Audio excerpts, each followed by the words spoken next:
വാരോത്സവത്തിൻ്റെ 2ാം ദിനമായ ഇന്ന് യുനിസെഫിൻ്റെ ആഭിമുഖ്യത്തിൽ ഞങ്ങൾ കുട്ടികളുടെ കൂട്ടായ്മയായ യങ് ചേഞ്ച് മേക്കേഴ്സിലെ കൊച്ചു കൂട്ടുകാർ അവതരിപ്പിക്കുന്ന കലാപരിപാടികൾ. നമ്മൾ ഏവരും ഈ കലാപരിപാടികൾ കാണാനാണല്ലോ ഇവിടെ ഒത്തുചേർന്നിരിക്കുന്നത്. എന്താണ് YCM? ഇപ്പം പറഞ്ഞുതരാം. വിവിധ സ്കൂളുകളിൽ പഠിക്കുന്ന ഞങ്ങൾ വിദ്യാർത്ഥികൾ കണ്ടുമുട്ടുന്നതും പരിചയപ്പെടുന്നതും മത്സരവേദികളിലൂടെയാണ്. അങ്ങനെ ഞങ്ങൾ തുടങ്ങിയ കുട്ടികളുടെ കൂട്ടായ്മയാണ് യങ് ചേഞ്ച് മേക്കേഴ്സ്. പരിസ്ഥിതിക്ക് വേണ്ടി, കുട്ടികളുടെ അവകാശങ്ങൾക്ക് വേണ്ടി ഒക്കെ ഞങ്ങൾ ഒരുമിച്ച് ഒത്തുചേർന്ന് ഒരുപാട് പ്രവർത്തനങ്ങൾ നടത്തുന്നുണ്ട്. കഥ കേൾക്കാൻ ഇഷ്ടമല്ലാത്തവരായി ആരുണ്ട്? കുഞ്ഞുനാളിൽ ഭക്ഷണം കഴിക്കാൻ അമ്മ പറഞ്ഞു തന്ന കാക്കയുടെയും പൂച്ചയുടെയും കഥ മുതൽ വലുതാവുമ്പോൾ കൂട്ടുകാർക്കിടയിലുള്ള കഥ പറച്ചിലുകൾ വരെ നീണ്ടു കിടക്കുന്നുവല്ലേ. കാത് കൂർപ്പിച്ച് മറ്റെല്ലാം മറന്ന് നാം ചെയ്യുന്ന മറ്റെന്തുണ്ട്? നമുക്ക് കഥ പറഞ്ഞു തരുന്നത് ക്രൈസ്റ്റ് നഗർ കവടിയാറിലെ 6ാം ക്ലാസ് വിദ്യാർത്ഥിനിയായ മിന്ന രഞ്ജിത്താണ്. മിന്ന കുട്ടികളുടെ പ്രധാനമന്ത്രിയായി 2022 തിരഞ്ഞെടുക്കപ്പെട്ട കുട്ടിയാണ്. Jonathan Livingston Seagull by Richard Bach എന്ന കഥയാണ് മിന്ന പറഞ്ഞു തരുന്നത്. മിന്നയെ സ്നേഹപൂർവ്വം വേദിയിലേക്ക് ക്ഷണിക്കുന്നു. ഓൺ സ്റ്റേജ് മിന്ന. നമസ്കാരം.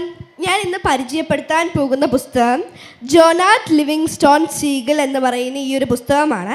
ഈ ഒരു പുസ്തകം എഴുതിയിരിക്കുന്നത് റിച്ചാർഡ് ബാക്ക് എന്ന് പറയുന്ന എഴുത്തുകാരനാണ്. നമ്മൾ ഇവിടെ ഇരിക്കുന്ന കുറേ കുട്ടികളൊക്കെ ഉണ്ട്.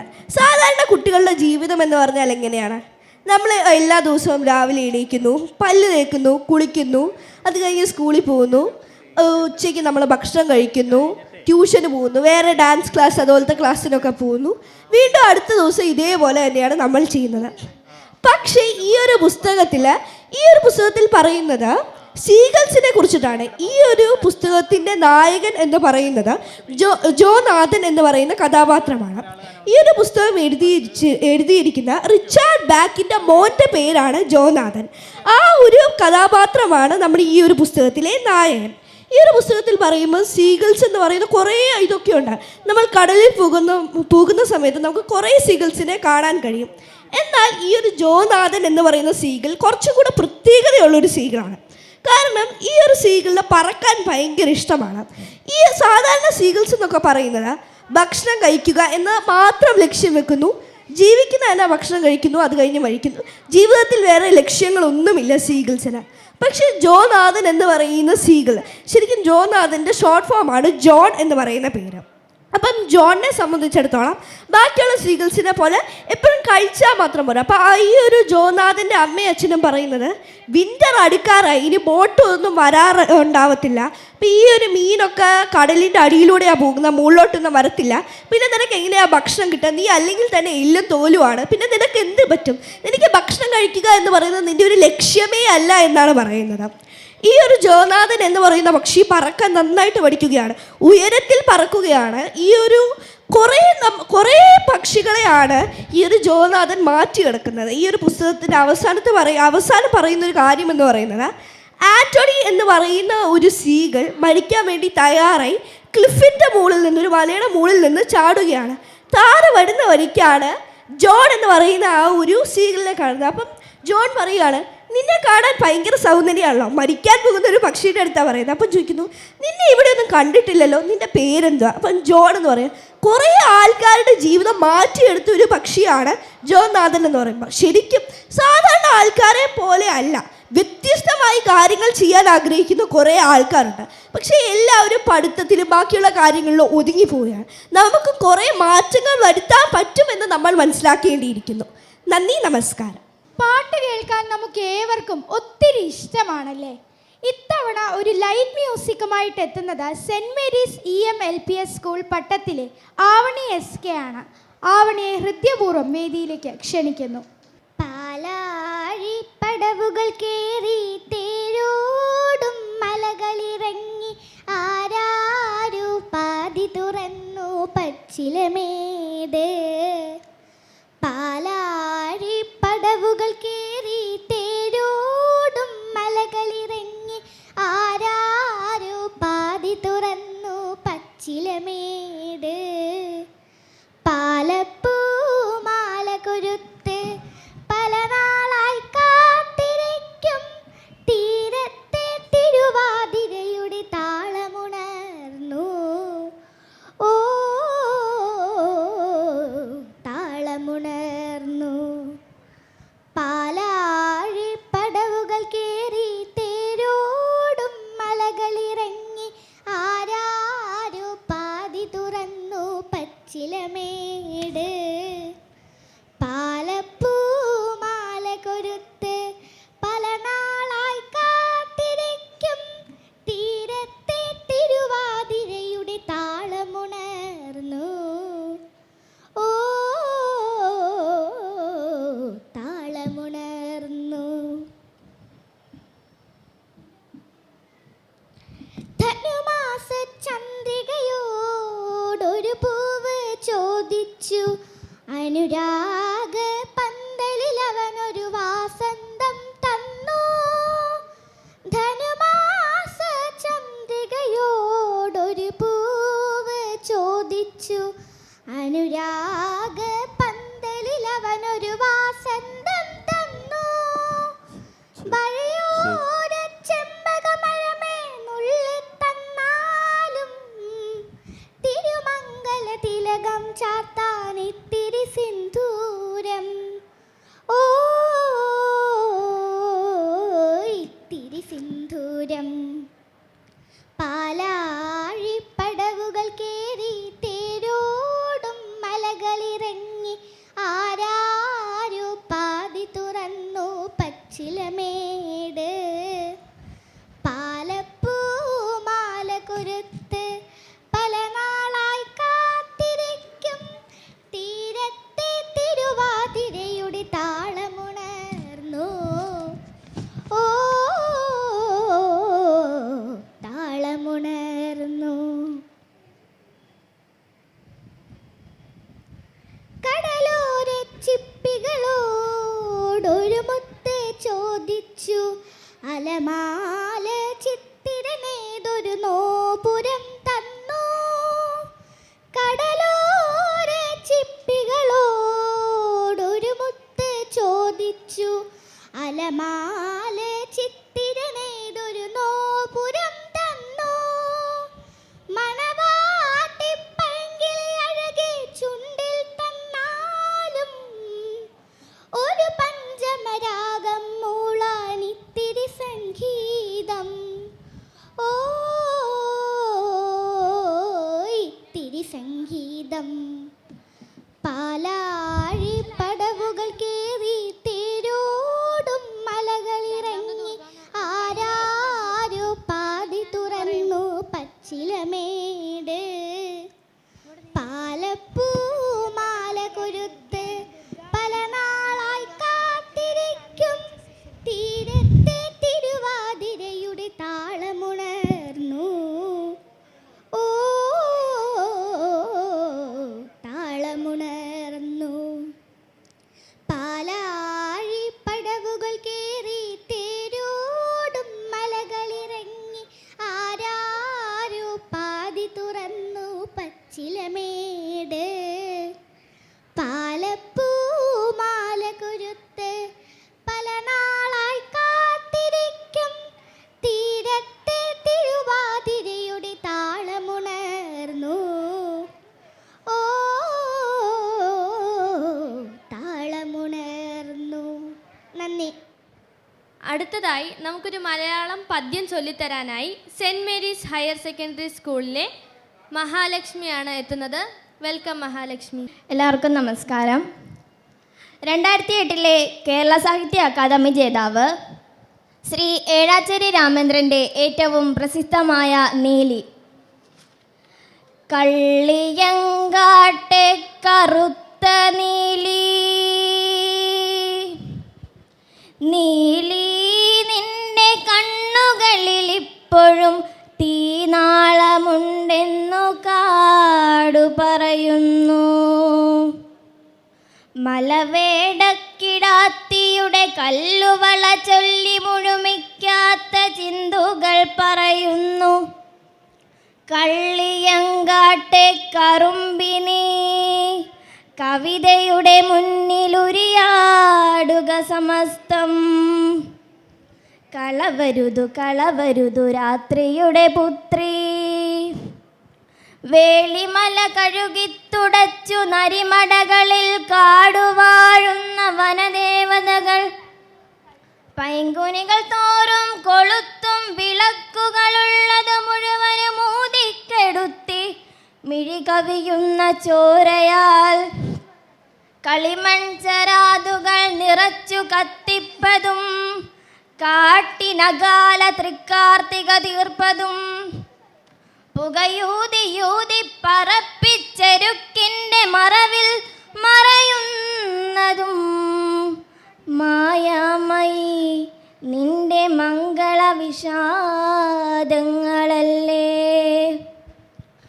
പാർവതിപുരം കഴിഞ്ഞിത്തിരി നടക്കവേ പാതയോരത്തു ഞാൻ കണ്ടു എച്ചിലില നക്കി തുടയ്ക്കുന്ന കുന്തിയായി ഒക്കത്തിരുന്നു വാകീറുന്ന കർണനെ കൊത്താൻ വരും ബലിക്കാക്കയെ പായിക്കുമർത്ഥനഗ്നാംഗിയാം പാണ്ടിക്കുറത്തിയായി ചീരാമനെ തുടലിട്ടു നടത്തുന്ന പാവം കുരങ്ങാട്ടിയായി നിന്നിൽ നിന്നു മൊഴിഞ്ഞുവോ കാന്താര കൺമദം. കള്ളിമുൾച്ചെടികളുടെ മറവിൽ മൃഗനയനെ, കള്ളിമുൾച്ചെടികളുടെ മറവിൽ മൃഗനയനെ നിൻ കരുമനകൾ കരടികൾ കടിച്ചിഴയ്ക്കുന്നതും കണ്ട് കണ്ണേ മടങ്ങുക എന്നാദിമാതുലൻ നെഞ്ചുപൊടിയും മട്ടുപാടിയതുമോർത്തേൻ. സത്യ തിരുമകനിളങ്കോവടിക്കുയിർക്കത്തിന കരൾക്കുള്ളിൽ ഉയരാണ്ട ചണ്ടി കള്ളിയങ്കാടു മറന്നുപോയോ നിന്നലിവു പോൽ വന്നുദിക്കും നിലാവും. നീ പോയതിൽ പിന്നെ നെയ്യാറിടം ബിരീശങ്ക് മീട്ടാറില്ല.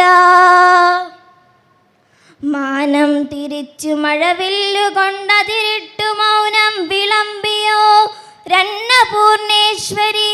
രാഹുകേതുക്കളും രാശി ഋതുക്കളും നോവിച്ചു നിന്നെ ചതിച്ചു നിഴലാക്കി ആകാശജാരയാം നാഥൻ ഇതു കാണുകയെന്നാശിച്ചു കുടിലിൻ്റെ മുറ്റത്തു നീയിട്ട കോലം ഒരു കുതിരക്കുളമ്പുമായിച്ചു. നിന്റെ കാവിലെ ചിത്രകൂടക്കല്ലിലാദ്യമായി നാഗപരദേവതകൾ വാലിട്ടടിച്ചു. കള്ളിയങ്കാടടക്കുന്ന മലയക്ഷിയായി കൽപ്പനകളിൽ വന്നു നീ അവതരിച്ചു. ഇനി എന്തു മോചനം ഭദ്രേ, ഇനി എന്നു മോചനം ഭദ്രേ. കള്ളിയങ്കാട്ടെ കറുത്ത നീലി നീലി നിന്റെ കണ്ണുകളിൽ ഇപ്പോഴും തീനാളമുണ്ടെന്നു കാടു പറയുന്നതും കാറ്റു പറയുന്നതും കവിത പറയുന്നതും കള്ളം. കവിത പറയുന്നതും കള്ളം. നന്ദി, നമസ്കാരം. അപ്പോൾ അടുത്തതായിട്ട് നമുക്ക് ഏവർക്കും അറിയാവുന്നതുപോലെ ഇന്ന് എല്ലാ കുട്ടികളും നിശബ്ദരല്ല, അവർ ശബ്ദിക്കുകയാണ്. അവരുടെ ഭാവിക്ക് വേണ്ടി, അവരുടെ അവകാശങ്ങൾക്ക് വേണ്ടിയൊക്കെ. തൻ്റെ ഒറ്റ തുറിച്ചു നോട്ടം കൊണ്ട് ലോക ജേതാക്കളായ ട്രംപിനെയും പുട്ടിനെയും വരെ വിറപ്പിച്ച ഗ്രറ്റ എന്ന പെൺകുട്ടി. അങ്ങനെ എത്ര എത്ര പേർ. ഇന്ന് കാലാവസ്ഥാ വ്യതിയാനവും കുട്ടികളും എന്ന വിഷയത്തിൽ നമ്മോട് സംസാരിക്കുന്നത് കോട്ടൺ ഹിൽ സ്കൂളിലെ 9ാം ക്ലാസ് വിദ്യാർത്ഥിനിയായ ഉമ എസ് ആണ്.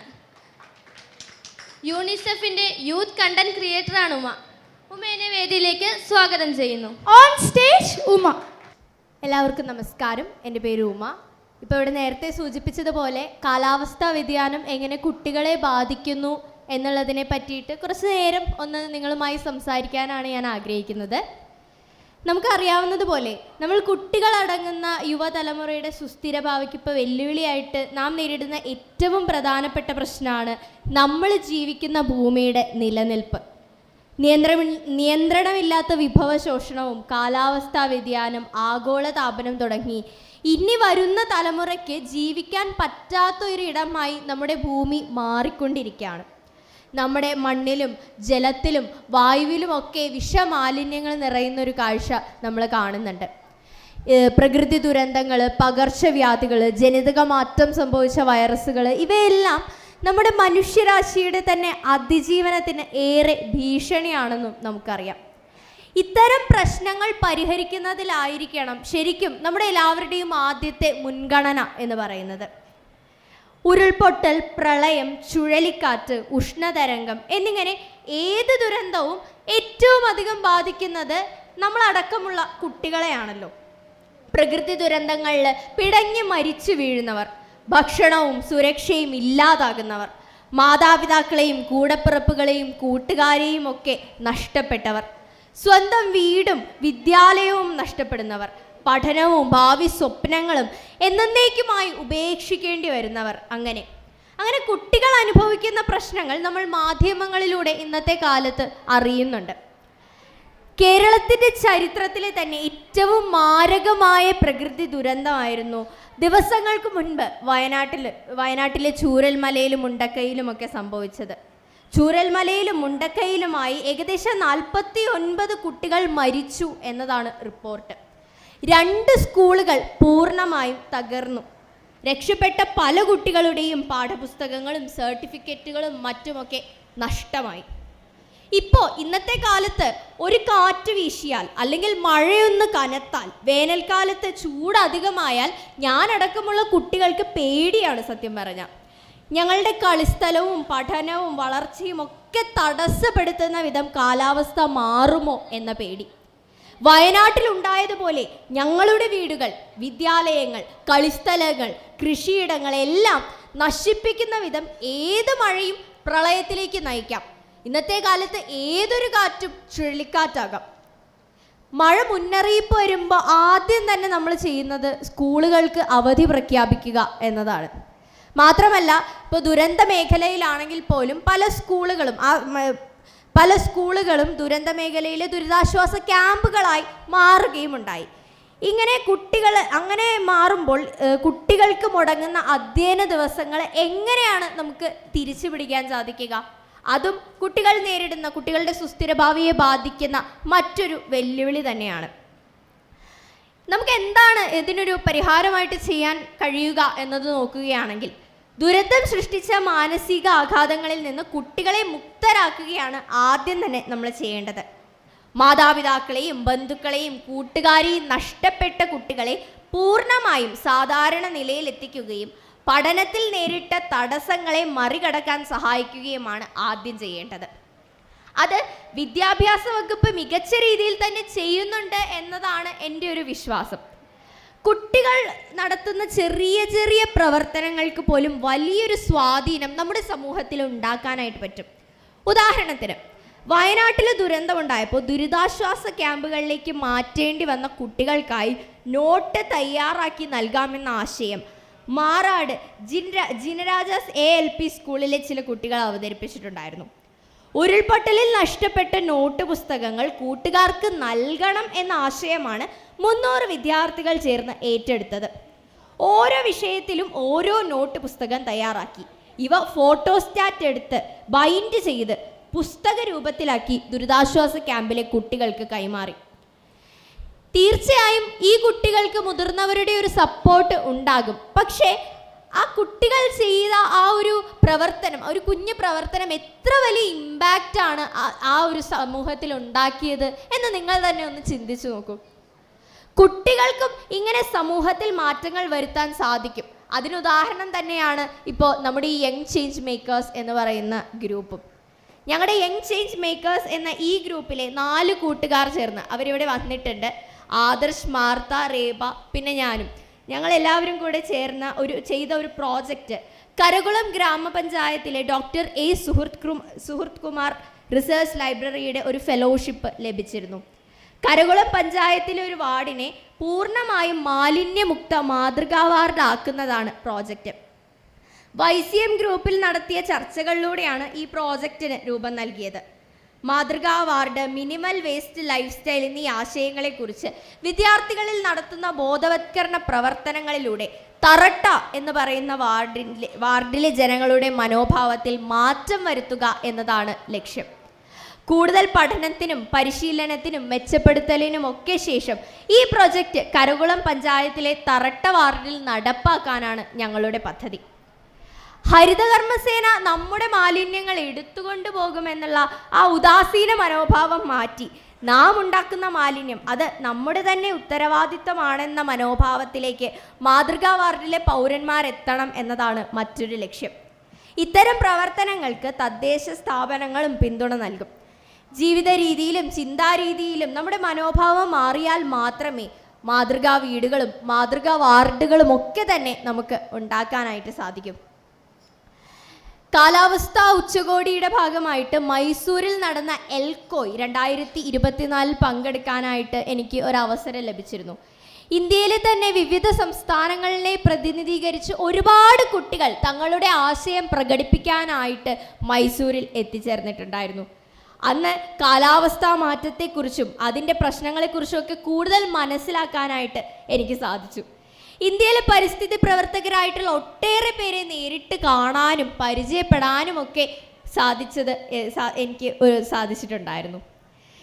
മൈസൂരിലെ കാലാവസ്ഥ ഉച്ചകോടിയിൽ ഞാൻ പങ്കെടുത്തപ്പോൾ കുട്ടികൾക്ക് പ്രത്യേകം ഒരു ID കാർഡൊക്കെ ഉണ്ടായിരുന്നു. ആ ID കാർഡിൽ ഒരു കുഞ്ഞ് ആമയുടെ ഒരു ചിത്രം ഉണ്ടായിരുന്നു.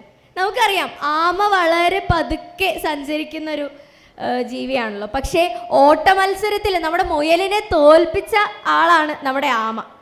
അങ്ങനെ ചെറിയ ചെറിയ ഒരു കാൽവയ്പ്പുകളിലൂടെ ഒരു മത്സരം ജയിക്കാമെന്ന് തെളിയിച്ച ആമയെയാണ് എനിക്ക് ആ ID കാർഡ് കണ്ടപ്പോൾ എൻ്റെ മനസ്സിൽ വന്നത്. അതുപോലെ തന്നെ ചെറിയ ചെറിയ നമ്മൾ കുട്ടികൾ ഇന്ന് നടത്തുന്ന ചെറിയ ചെറിയ കാൽവയ്പ്പുകൾ പോലും ഭാവിയിൽ വലിയ വലിയ മാറ്റങ്ങൾ നമ്മുടെ സമൂഹത്തിലും നമ്മുടെ ലോകത്തും സൃഷ്ടിക്കാനായി നമുക്ക് ഓരോരുത്തർക്കും സാധിക്കും. അങ്ങനെ സാധിക്കട്ടെ എന്ന് പറഞ്ഞുകൊണ്ട് ഞാൻ നിർത്തുന്നു. നന്ദി, നമസ്കാരം. അപ്പോൾ ഏവർക്കും ഉമയുടെ പ്രസംഗം ഇഷ്ടമായി? എല്ലാവരും ഒന്ന് പറയൂ. അടുത്തതായി ഒരു ഏകാഭിനയമാണ്. ഇന്ന് നമ്മുടെ സമൂഹത്തിൽ വളരെ കാലിക പ്രസക്തിയുള്ള ഒരു വിഷയത്തെക്കുറിച്ചാണ്. എന്താണ് ആ വിഷയം ശ്രീലക്ഷ്മി?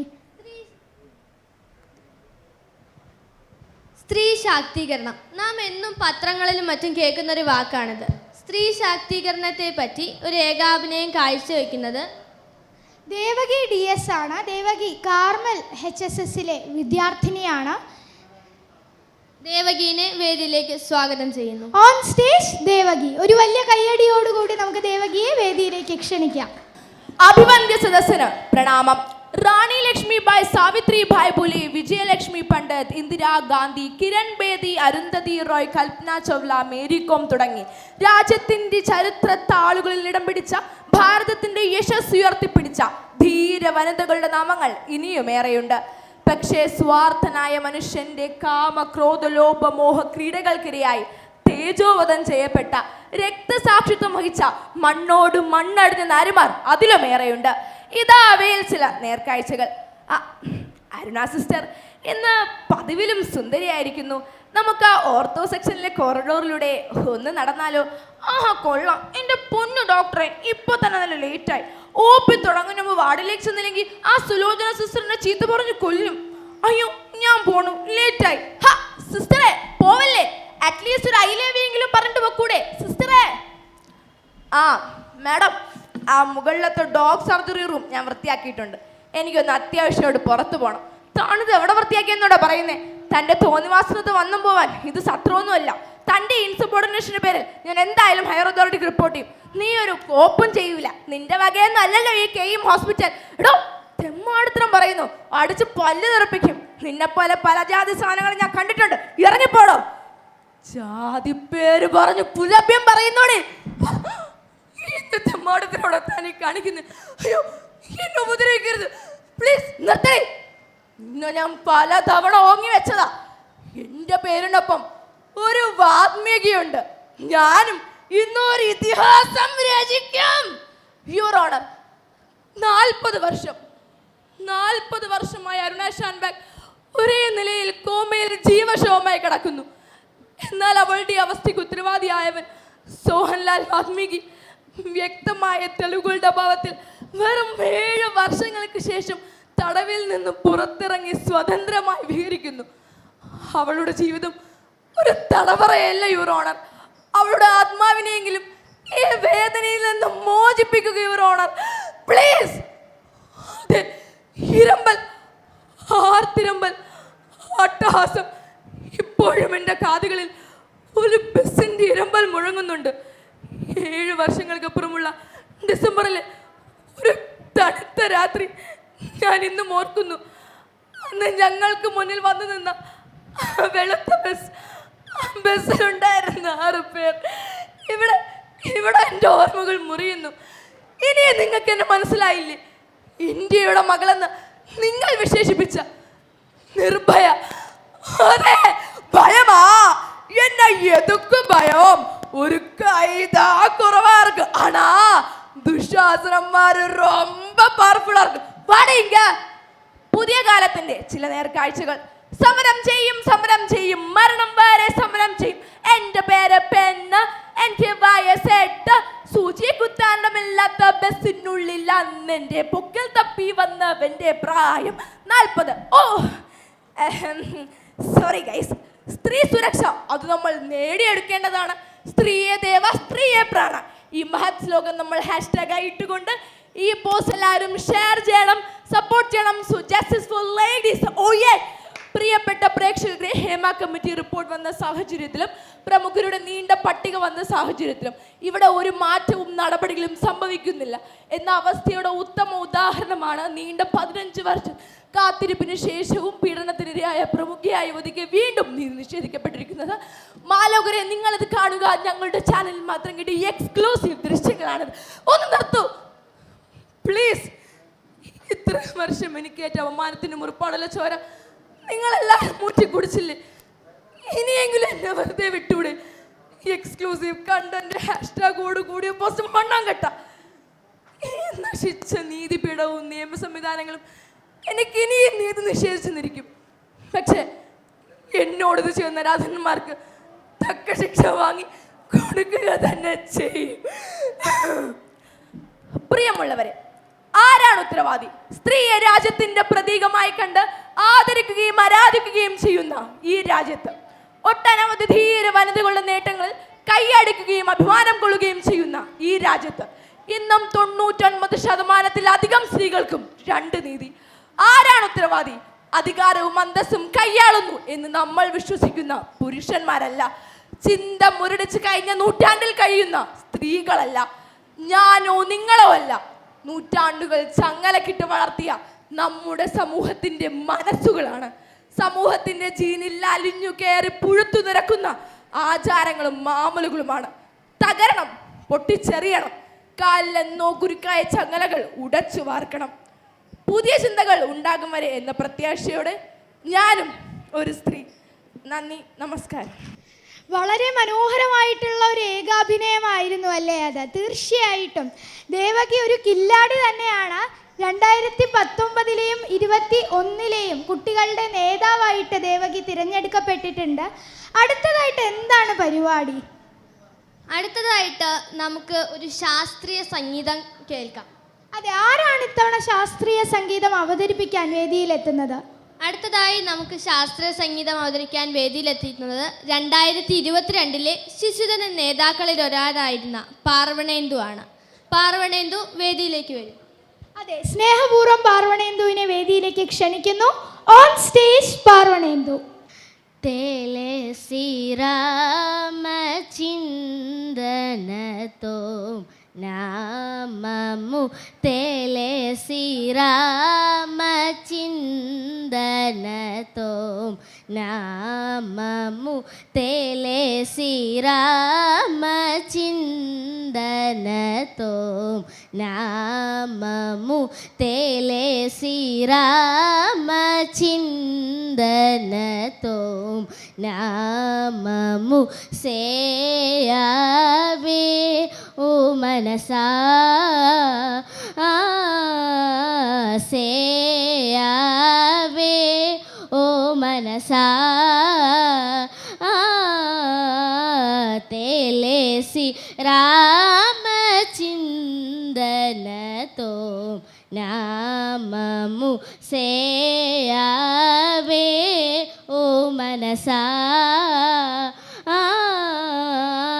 తేలేసి రామచిందనతో నామము సేయవే ఓ మనసా తేలేసి రామా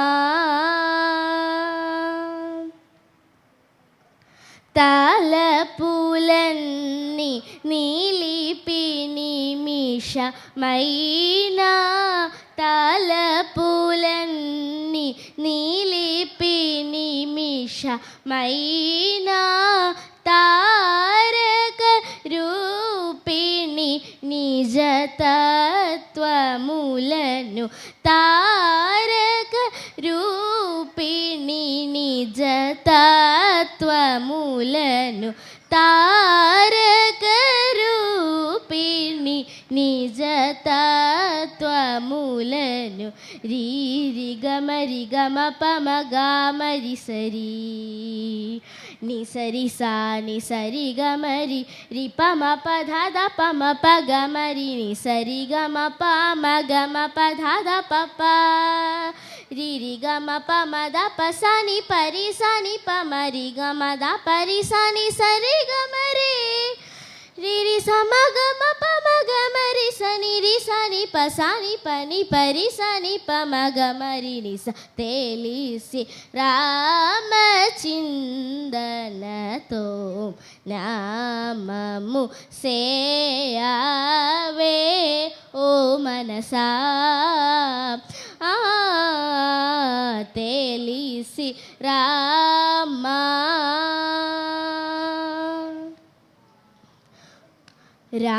రామాయణి చపలాక్షుల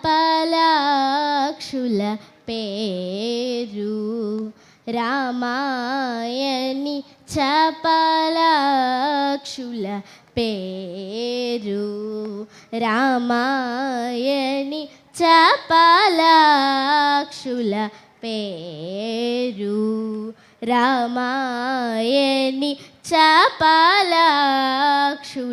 పేరు కామతుల పోరువారు పేరు కామతుల పోరువారు పేరు రామాయణి బ్రహ్మమునకు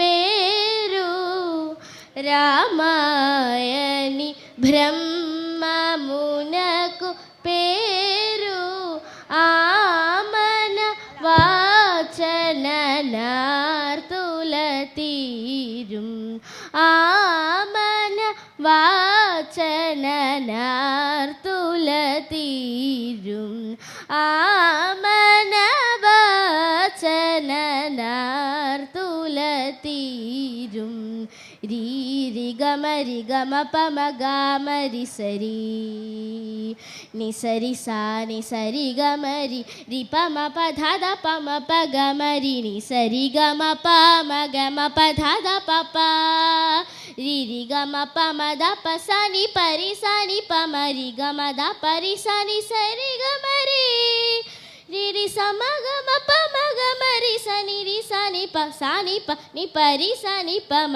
గమరి ని స తేలిసి రామచిందనతో నామము సేయవే ఓ మనసా తేలిసి రామా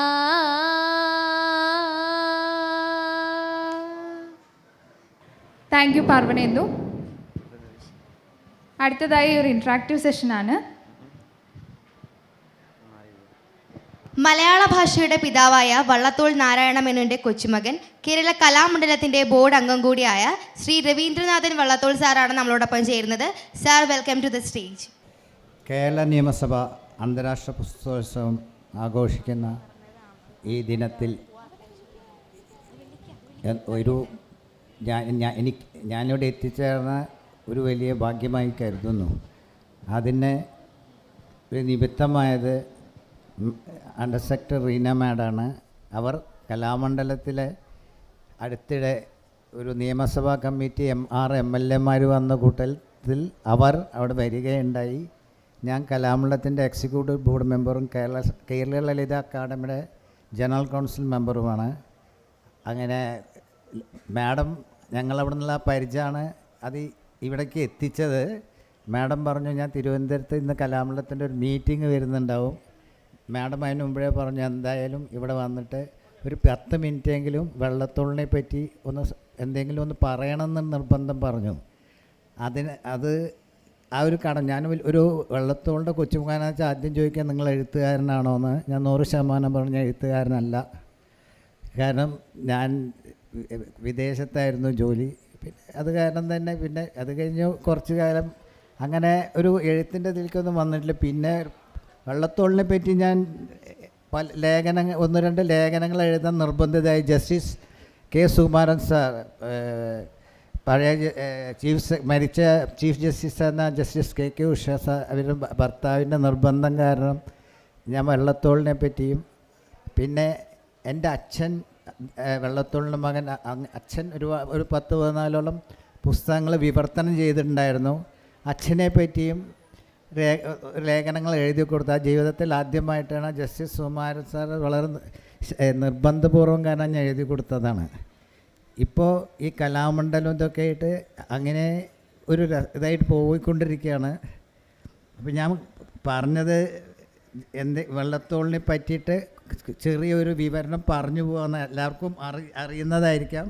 എന്നാലും ഇക്കൂട്ടത്തിൽ ആദ്യം ഞാൻ ഇതിനൊരു വേദി തന്ന നിയമസഭാ സ്പീക്കർ ബഹുമാനപ്പെട്ട M. ഷംസീർ, കേരള മുഖ്യമന്ത്രി ബഹുമാനപ്പെട്ട പിണറായി വിജയൻ, എല്ലാവരോടും എൻ്റെ ഹൃദയം നിറഞ്ഞ സന്തോഷവും നന്ദി രേഖപ്പെടുത്തുന്നു. മലയാള സാഹിത്യത്തിലെ ഏറ്റവും സ്മരണീയമായൊരു കാലഘട്ടത്തിന് നേതൃത്വം നൽകിയ ത്രിമൂർത്തികളിലൊരാളാണ് മഹാകവി വള്ളത്തോൾ. പൊന്നാനിയുടെയും തിരൂരിൻ്റെയും നടുവിലുള്ള മംഗലം എന്ന ദേശത്താണ് മഹാകവിയുടെ ജന്മഗ്രഹം.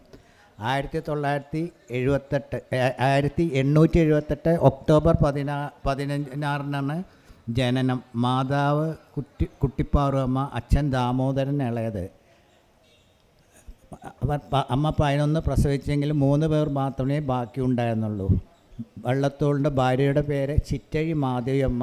8 മക്കളായിരുന്നു, 5 ആണും 3 പെണ്ണും. ഇപ്പോൾ ആരും ജീവിച്ചിരിപ്പില്ല. 1958 മാർച്ച് 13 മഹാകവി അന്തരിച്ചത്. സ്വതന്ത്ര കവിതകൾ, വിവർത്തനം, ഗദ്യകൃതികൾ ഉൾപ്പെടെ 88 കൃതികളാണ് പുസ്തകരൂപത്തിൽ പ്രസിദ്ധപ്പെടുത്തിയിരിക്കുന്നത്. ഈ 88 കൃതികളിൽ ഒരെണ്ണം ആയുർവേദ ഗ്രന്ഥമാണ്. പ്രസിദ്ധീകരിക്കാൻ കിട്ടാതെ വേറെ 4 ആയുർവേദ ഗ്രന്ഥങ്ങൾ കൂടിയുണ്ട്. കേരളത്തിൻ്റെ പ്രാചീന കലാപാരമ്പര്യം സംരക്ഷിക്കുന്നതിനും പ്രോത്സാഹിപ്പിക്കുന്നതും മണക്കുളം മുകുന്ദരാജവുമായി ചേർന്ന് 1930 ചെറുതുരുത്തി ഭാരതപ്പുഴയുടെ തീരത്ത് കേരള കലാമണ്ഡലം സ്ഥാപിച്ചു. ജാതി, സമുദായം, ഭാഷ, മതം എന്നിവയില്ലാതെയാണ് ഇതിൻ്റെ രൂപം നൽകിയത്. കലാമണ്ഡലത്തിൻ്റെ നടത്തിപ്പിൻ്റെനായി മുകുന്ദരാജാവുമൊത്ത് ഇന്ത്യയിൽ ഒരുപാട് സംസ്ഥാനങ്ങളിൽ പര്യടനം നടത്തി. 1921 23 വയസ്സുള്ളപ്പോൾ മഹാകവിക്ക് കേൾവി നഷ്ടപ്പെട്ടു. 4-5 വർഷം ചികിത്സിച്ചെങ്കിലും കേൾവി തിരിച്ചു കിട്ടിയില്ല. 1910 തൻ്റെ ഈ ദുരന്തം ദേവിയെ വിളിച്ച് നിവർത്തിക്കുകയാണ് ബദരിവിലാപം എന്ന കാവ്യം ഉണ്ടാവാൻ കാരണം. അതുകൊണ്ട് തന്നെ യാത്രയിലൂടെ ഉടനീളം മക്കൾ ഒപ്പമുണ്ടാവും. മക്കൾ കയ്യിൽ എഴുതി അച്ഛനെ കാണിക്കും. രാത്രി നേരത്ത് മഹാകവിയോട് എന്തെങ്കിലും പറയാനുണ്ടെങ്കിൽ ഭാര്യയും മക്കളും അദ്ദേഹത്തിൻ്റെ പുറത്ത് എഴുതി കൊടുക്കുകയാണ് പതിവ്. വള്ളത്തോളിനെ സംബന്ധിച്ച് ഒരാളെയും കൂസാക്കാതെ നിൽക്കുന്ന ഒരു വ്യക്തിയാണ്. കാരണം അദ്ദേഹം പ്രധാനമന്ത്രിയായാലും ശരി രാഷ്ട്രപതി ആയാലും ശരി ഒരാളെയും അങ്ങനെ അവർക്ക് താഴെയാണ് ഞാനൊന്നും ഒരിക്കലും ഇതില്ല. അത് മൂപ്പരൊരു വ്യക്തിത്വമാണ്. അതിലിപ്പോൾ ഒന്ന് രണ്ട് ഇത് പറയുകയാണെന്ന് വെച്ചാൽ കേന്ദ്ര സാഹിത്യ അക്കാദമിയുടെ ഡൽഹിയിൽ ഒരു പ്രധാനമന്ത്രി ജവഹർലാൽ നെഹ്റു പ്രസിഡൻ്റായിരുന്ന സമയത്ത് 15ഓളം വ്യത്യസ്ത ഭാഷകളിൽ പെട്ട സാഹിത്യകാരന്മാരെ ഒരു സായാഹ്ന വിരുന്നിന് ക്ഷണിച്ചു. ആ സമയത്ത് മഹാകവി ചെയ്തതെന്താണെന്ന് വെച്ച് കഴിഞ്ഞാൽ ആദ്യം പോയ 14 പേരും ദൂരെ നിന്ന് പ്രധാനമന്ത്രിയെ വളരെ താണു വണങ്ങി. അങ്ങനെയാണ് എല്ലാവരും അവരവരുടെ സ്ഥാനത്ത് പോയത്. അവസാനം ചെന്നത് മഹാകവി വള്ളത്തോളായിരുന്നു. ഏറ്റവും വളരെ ഉയരം കൂടിയൊരു മനുഷ്യൻ വളരെ നിശബ്ദനായി പോയി നേരെ ചെന്നത് ഒരിക്കലും ഒട്ടും തലകുനിക്കാതെ നേരെ ചെന്ന് പോയി ജവഹർലാൽ നെഹ്റുവിനെ നേരെ പോയി പെട്ട് ആലിംഗനം ചെയ്യുകയും തിരിച്ച് അദ്ദേഹം നെഹ്റുവിനെ കെട്ടിപ്പിടിക്കുകയും വള്ളത്തോളിനെ കെട്ടിപ്പിടിക്കുകയാണ് ചെയ്തത്. മഹാകവിക്ക് ജവഹർലാൽ നെഹ്റുവായിട്ട് വളരെ അടുത്ത ബന്ധമുണ്ടായിരുന്നു.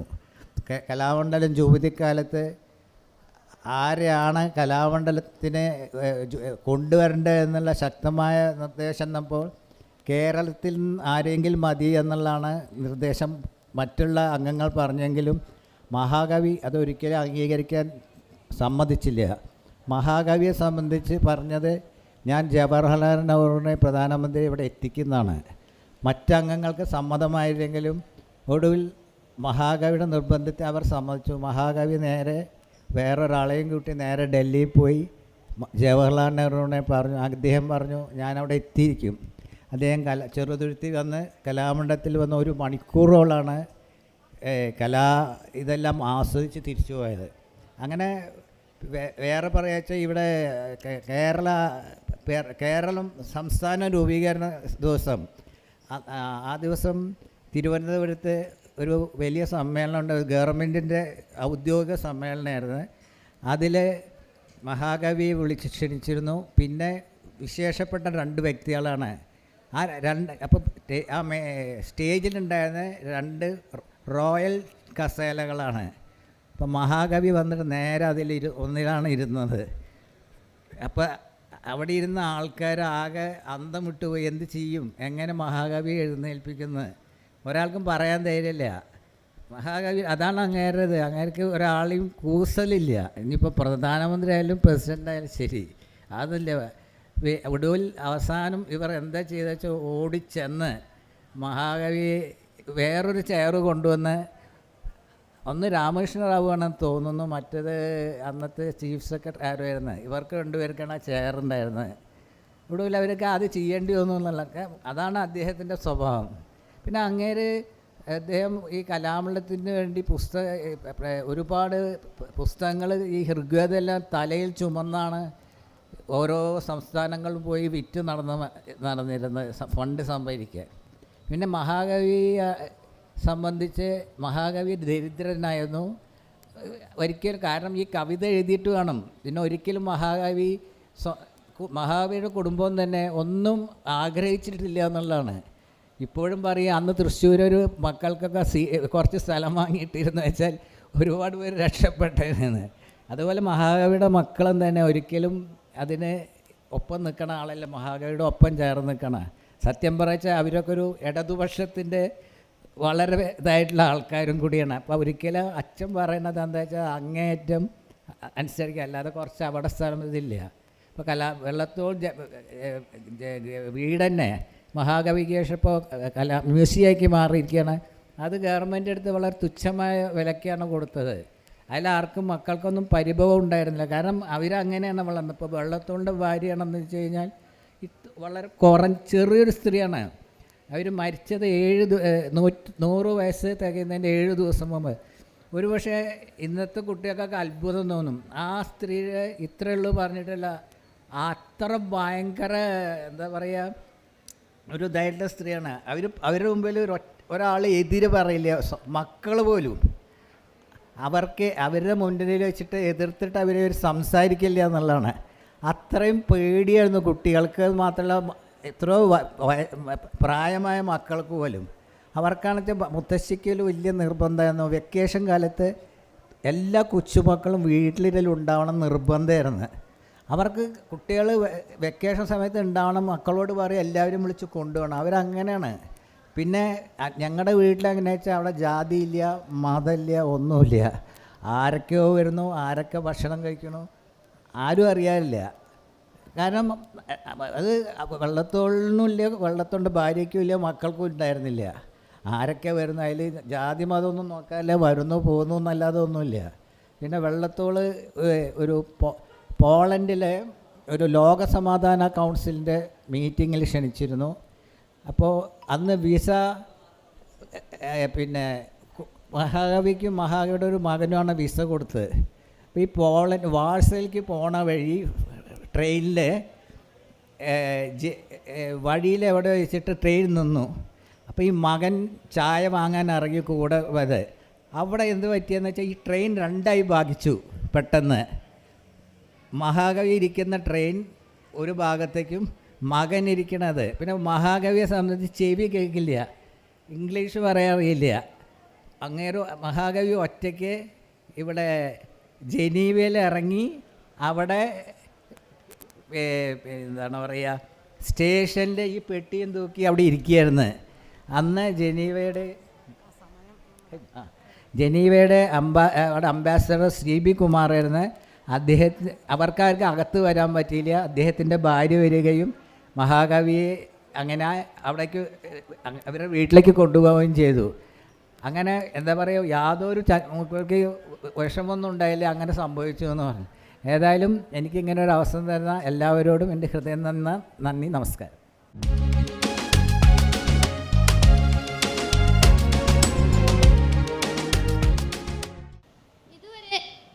ഇതുവരെ വേദിയിലെത്തിയത് നമ്മുടെ യങ് ചേഞ്ച് മേക്കേഴ്സിലെ വലിയ കൂട്ടുകാരാണ്. അടുത്തതായിട്ട് വേദിയിലെത്താൻ പോകുന്ന നമ്മുടെ ഒരു കൊച്ചു കൂട്ടുകാരനാണ്. ആരാണ് ഇത്തവണ വേദിയിലെത്തുന്നത്? അടുത്തതായി വേദിയിലെത്തുന്നത് മിലോഷാണ്. മിലോഷ് ഒരു പ്രസംഗവുമായിട്ടാണ് വേദിയിലെത്തുന്നത്. മിലോഷിനെ ഹൃദയപൂർവ്വം വേദിയിലേക്ക് ക്ഷണിക്കുന്നു. On stage Milosh. നമ്മുടെ കൊച്ചു കൂട്ടുകാരൻ മിലോഷും വളരെ ആനുകാലിക പ്രസക്തമായൊരു വിഷയത്തെ പറ്റിയാണ് സംസാരിക്കുന്നത്. മാലിന്യം എന്ന വിഷയത്തെ കുറിച്ചായിരുന്നു. അതെ, പ്ലാസ്റ്റിക് നിരോധനം എന്ന വിഷയത്തെ കുറിച്ചാണ് മിലോഷ് ഇന്ന് വേദിയിൽ സംസാരിക്കാൻ പോകുന്നത്. മിലോഷ്. മാനസരസിന് നമസ്കാരം. എൻ്റെ പേര് മിലോഷ് നിജത്. ഞാൻ ജോക്കിയിൽ പഠിക്കുന്നു. നിങ്ങളെല്ലാവരും പറയും പ്ലാസ്റ്റിക് ചീത്തയാ, പ്ലാസ്റ്റിക്കിൻ്റെ ഉപയോഗം കുറയ്ക്കണമെന്ന്. പക്ഷെ നിങ്ങളെ മിക്കവരുടെ ബാഗിൽ നോക്കിയാലും പ്ലാസ്റ്റിക് ബോട്ടിലുകൾ കാണാം. അതേപോലെ നിങ്ങൾ വീട്ടിൽ നിന്ന് പോകുമ്പോൾ ഒരു സ്റ്റീൽ ബോട്ടിലിൽ വെള്ളം എടുക്കണം. കാരണം അങ്ങനെ അറിയാൻ കാണാം നിങ്ങൾ മിക്കവരും ഇത് പുറത്ത് പോയിട്ട് ടൂറിനൊക്കെ പോകുമ്പോൾ നിങ്ങൾ കടയിൽ പോയി പ്ലാസ്റ്റിക് ബോട്ടിലിൽ നിന്ന് വെള്ളം കുടിച്ചിട്ട് എന്നിട്ട് വെള്ളം കുടിച്ച് കഴിയുമ്പോൾ അത് റോഡിലോട്ടും പുരയിലോട്ടും ഒക്കെ വലിച്ചെറിയുക ചെയ്യുന്നത്. അതേപോലെ ഇന്ന് അടുത്തൊരു കാര്യം നടന്നു, അത് നിങ്ങൾക്ക് അറിയാമോ അതിനെക്കുറിച്ച്? അങ്ങനെ വെച്ചാൽ ഒരു ആന മരിച്ചിരുന്നു. അത് എങ്ങനെയാണ് മരിച്ചതെന്ന് അറിയാമോ? അത് പ്ലാസ്റ്റിക് തിന്നാണ് മരിച്ചത്. അതേപോലെ ഒരു തിമിംഗലവും മരിച്ചിരുന്നു, അതും പ്ലാസ്റ്റിക് തിന്നായിരുന്നു മരിച്ചിരുന്നത്. അതേപോലെ ഇപ്പോൾ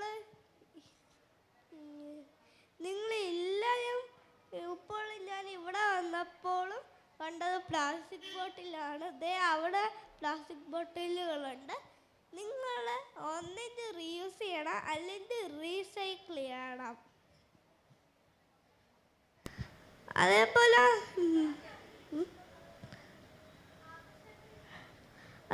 നിങ്ങളെല്ലാവരും ഇതിലൂടെ സ്കൂളിൽ പോകുമ്പോൾ ഇവിടെ ഞാൻ ഇന്നലെ വന്നിരുന്നു. അപ്പോൾ എല്ലാവരുടെയും കരുത്തി കിടക്കുന്ന ID കാർഡ് പ്ലാസ്റ്റിക് കൊണ്ടായിരുന്നു. അതേപോലെ നമ്മളൊക്കെ സ്കൂളിൽ പോകുമ്പോൾ ഇടുന്നത് പ്ലാസ്റ്റിക്കിലാണ്. പക്ഷെ നമുക്ക് പ്ലാസ്റ്റിക്കിൻ്റെ ഉപയോഗം കുറച്ചുകൂടെ.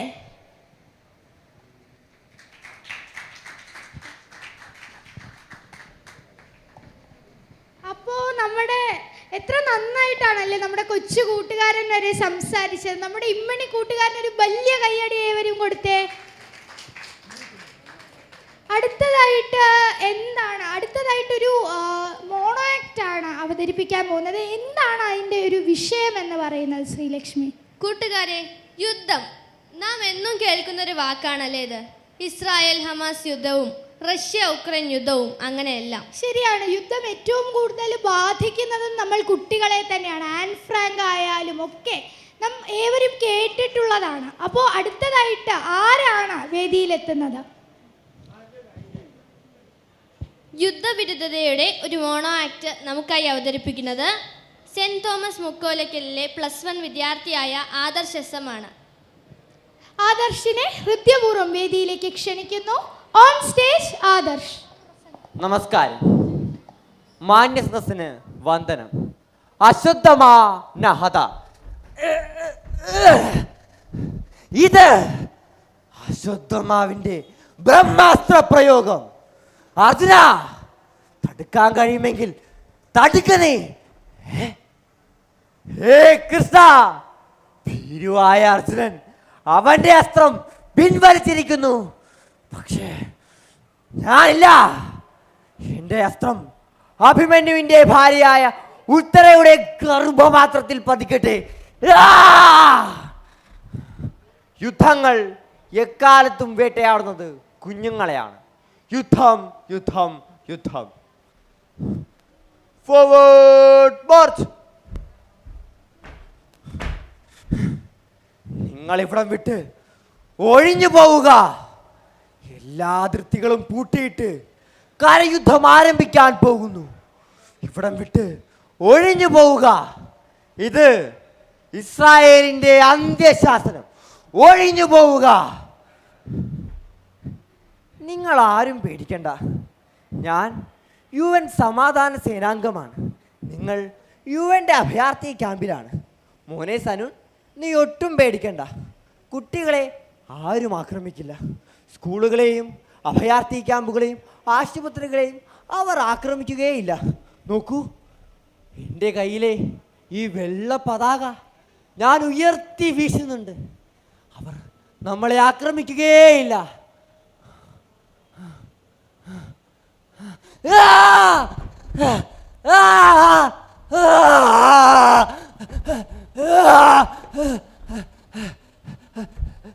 സനൂൻ, മോനെ സനൂൻ, നീ എവിടെയാണ് മോനെ? മോനെ സനൂൻ, നീ എവിടെയാണ് മോനെ? സനൂൻ,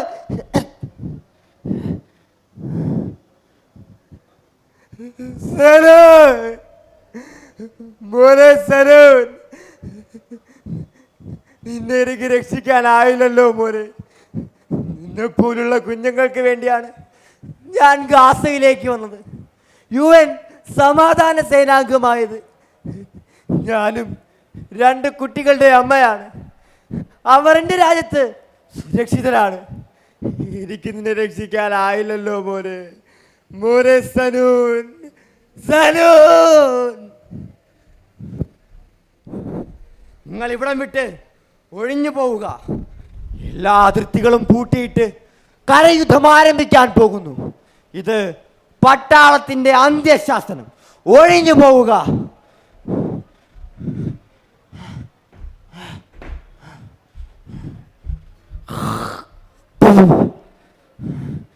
എല്ലാ അതിർത്തികളും പൂട്ടിയിട്ട് നിങ്ങൾ ഇവരോട് എങ്ങോട്ടാണ് പലായനം ചെയ്യാൻ പറയുന്നത്? ഇത് ഇവരുടെ മണ്ണാണ്. ഇവിടെ നിന്നും എങ്ങോട്ടാണ് ഇവർ പലായനം ചെയ്യേണ്ടത്? ഇവരുടെ കൃഷിയെ നിങ്ങൾ നശിപ്പിച്ചു. ഇവരുടെ മണ്ണും ജലവും നിങ്ങൾ മലിനമാക്കി. എന്തിനധികം ഇവരുടെ സംസ്കാരത്തെ പോലും നിങ്ങൾ നശിപ്പിച്ചില്ലേ? തന്നെ പോലെ തൻ്റെ അയൽക്കാരെയും സ്നേഹിക്കണം എന്നുറക്കെ പ്രഖ്യാപിച്ച ക്രിസ്തുവിൻ്റെ നാടാണിത്, പാലസ്തീനാണിത്. ഹേ ഭരണകൂടമേ, നിങ്ങൾ അവനെ കുരിശിൽ തറച്ചില്ലേ? പുതിയ കാലഘട്ടത്ത് നിങ്ങൾ ഈ ജനങ്ങളെയും കുരിശിൽ തറയ്ക്കുന്നു. സ്കൂളുകളെയും ആശുപത്രികളെയും അഭയാർത്ഥി ക്യാമ്പുകളെയും ആക്രമിക്കുന്നത് ഭീരുത്വമാണ്. പ്രിയപ്പെട്ട കൂട്ടുകാരെ, യുദ്ധത്തിൻ്റെ ദുരിതം പേറുന്ന ഒരു ജാപ്പനീസ് അപ്പൂപ്പനാണ് ഞാൻ. നിങ്ങളെപ്പോലെ ഒരു കൊച്ചു കുഞ്ഞ് ഞങ്ങളുടെ രാജ്യത്തും ഉണ്ടായിരുന്നു. Sadako Sasaki. അർബുദം ബാധിച്ച് അവസാന നാളുകളിൽ 1000 കൊക്കുകൾ ഉണ്ടാക്കാൻ തീരുമാനിച്ച ആ കുട്ടിക്ക് 644 കൊക്കുകളെ ഉണ്ടാക്കാൻ കഴിഞ്ഞുള്ളൂ. യുദ്ധത്തിൻ്റെ ആ രക്തസാക്ഷി ഉണ്ടാക്കാതെ പോയ കൊക്കുകൾ നമുക്കുണ്ടാക്കി തുടങ്ങാം. ലോക സമാധാനത്തിന് വേണ്ടി നമുക്കുണ്ടാക്കി തുടങ്ങാം. ഗാസയിൽ മരണപ്പെട്ട എല്ലാ കുഞ്ഞുങ്ങൾക്കുമായി ഈ മോണോ ആക്ട് സമർപ്പിക്കുന്നു. നന്ദി.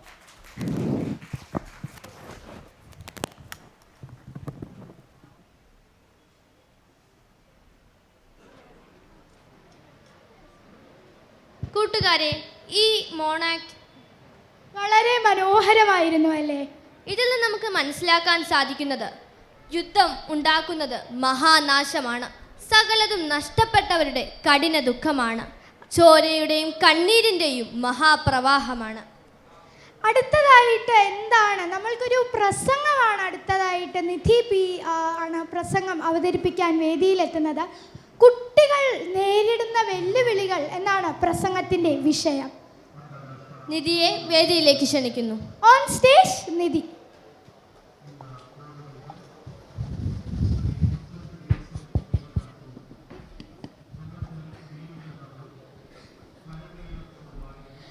നമസ്കാരം. പ്രബുദ്ധ ഭാരതത്തിലെ ഓരോ ശിശുവും നിരന്തരം പ്രശ്നങ്ങളെ അഭിമുഖീകരിച്ചുകൊണ്ടാണ് ജീവിക്കുന്നത്. സാമൂഹികപരവും രാഷ്ട്രീയപരവും വിദ്യാഭ്യാസപരവുമായ പ്രശ്നങ്ങൾ കുട്ടികളെ വേട്ടയാടിക്കൊണ്ടിരിക്കുന്നു. സർ ജോൺ സ്ക്വയർ അഭിപ്രായപ്പെട്ടതുപോലെ 400 ഗീതങ്ങൾ രചിച്ചു എന്നതിനേക്കാൾ ഒരു മകനെ നന്നായി വളർത്തി എന്നതിൽ അഭിമാനിക്കണം. ഒരാൾ മഹാനാകാം, രാഷ്ട്രമേധാവിയാകാം, അധ്യാപകനാകാം, രാഷ്ട്ര തലവനാകാം, ആരുമാകാം. പക്ഷേ സ്വന്തം മക്കളെ തനിക്കും രാജ്യത്തിനും പ്രയോജനമില്ലാതെ വളർത്തിയിട്ട് താൻ മഹാനാണെന്ന് പറയുന്നതിൽ എന്ത് മഹത്വമാണുള്ളത്? സമൂഹത്തിൻ്റെ വികസനത്തിന് അനിവാര്യമായ മൂല്യങ്ങളെ ഉൾക്കൊള്ളുകയും സമൂഹത്തിൻ്റെ ആഭ്യന്തരവും ബാഹ്യവുമായ ഏതൊരു കാര്യത്തിലും സർവദാ യോജിക്കുന്നവരാകണം നമ്മുടെ കുട്ടികൾ. അത്തരത്തിലായിരിക്കണം ഓരോ കുട്ടിയുടെയും സാമൂഹ്യവൽക്കരണം സാധ്യമാകേണ്ടത്.